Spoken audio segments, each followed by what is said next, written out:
Here's why you thought more leads would grow your gym.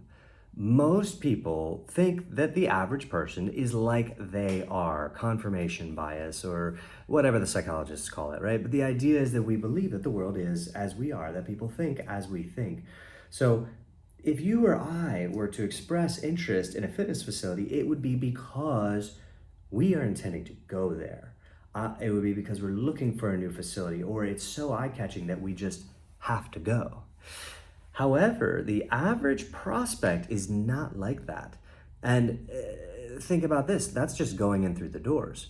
Well, if you or I, as gym owners, are going to take the time to go in through the doors of another fitness facility, there's a high likelihood that we're going to buy. We're not wasting our time going there because we're very familiar, probably, with what exists in many fitness locations, right? So when I went in through the doors of the Muay Thai gym, I wasn't there just to kick tires and see what it might be like.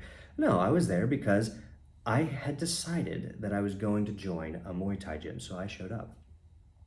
I found the closest one to me that had the best reviews, and I went in through the doors. Now, let's talk about the average individual, because they don't think the way that we think. The average individual that expresses interest in your gym or studio because of the ads that you're running or that someone else ran for you, they express interest because they've been thinking about becoming more active. Notice, this is totally different from a person who is active, who is continuing to be active, who just needs a new place because they moved to a new area or they've been interested in trying a new type of fitness. No. The average lead that gets generated from advertising is not currently active. Why? Because they were saying to themselves, I need to go in, I need to go in, I need to go in, and they weren't going in. They weren't doing their workouts. They weren't becoming more active, but they wanted to. And they needed some external motivation, that offer that they got from your ads, to boop, tip the scales and have them come in through the doors.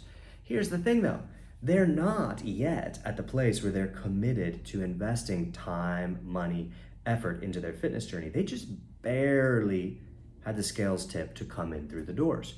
So most people believe that more leads will produce more members because they believe the leads think the way that they think. But these leads that are generated from paid ads wouldn't have come in on their own yet.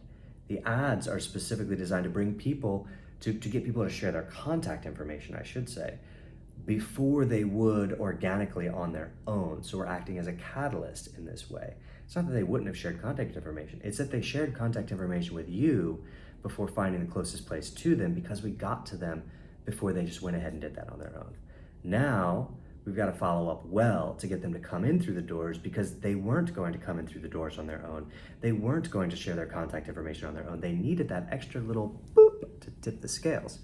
So we've got to be really good at follow-up.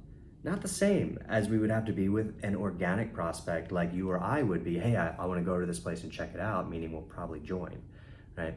Third and finally, when they do come in through the doors, you have to understand that they're early on in the buyer's journey. The buyer's journey is a pathway. Somebody who's here on the buyer's journey is often an organic prospect who has already figured out that they want a new place to work out. They're probably already physically active and they're just going to join the place that suits their needs best. This person's on the edge of investing in a membership. I would say the average lead that's generated by ads is closer to the beginning of the buyer's journey. They're on the same path, but they're not as far along the journey. So our sales process has to help them move along the journey. So most people think that more leads will fix the growth of their business when they don't realize, and the reason why the leads didn't work or the leads weren't good is because their follow-up systems and their sales systems and their retention and onboarding systems weren't designed for this category of lead that was earlier on in the buyer's journey.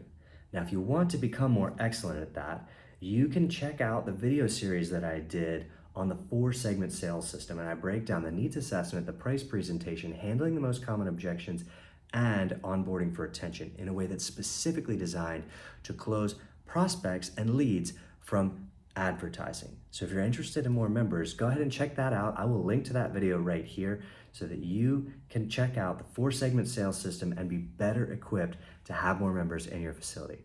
I'll see you there.